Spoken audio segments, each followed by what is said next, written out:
Bangladesh cricket board যখন ভারতে cricket খেলা নিয়ে বিশ্বকাপ খেলা নিয়ে যে অস্বীকৃতি জানিয়েছে, এটা নিয়ে তামিম ইকবাল প্রকাশ্যে এসে পুনর্বিবেচনা করার জন্য আসলে ক্রিকেট বোর্ডকে বলেছে।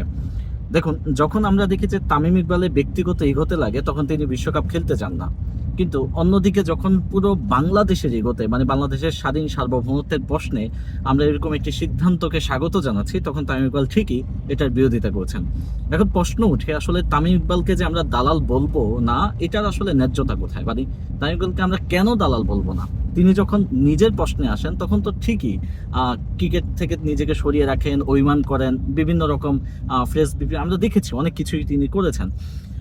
যখন বাংলাদেশকে কলকাতার মিডিয়াতে এমন বাজেভাবে উপস্থাপন করা হচ্ছে, সেখানে হিন্দুত্ববাদীরা মুস্তাফিজকে খেলতে দেয়নি একরকম, তারপর সিদ্ধান্ত নিয়েছে তারা আইপিএল থেকে অনেকটা অপমানজনকভাবে মুস্তাফিজকে সরিয়ে দিয়েছে। তারপর যখন তামিম এই মাথা নিচু স্বভাবের কথাবার্তা বলে, মেরুদণ্ডহীন কথাবার্তা বলে, তখন স্বভাবতই বাংলাদেশি হিসেবে আমরা আসলে খুব হতাশ হই।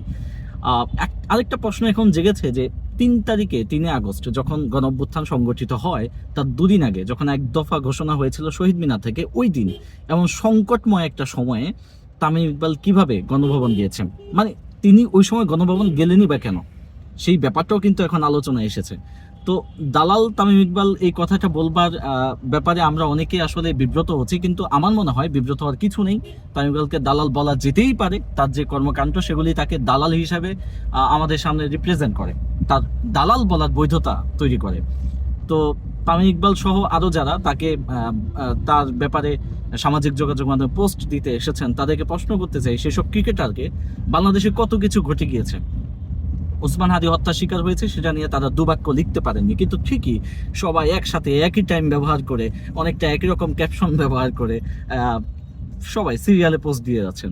তো বাংলাদেশ ক্রিকেটের ভেতরে যে লুকিয়ে আছে, যাদেরকে আমরা একটু ভালোবাসবো বা তাদের প্রশংসা করব, কিন্তু আসলে তাদের দেশাত্মবোধ কোথায়?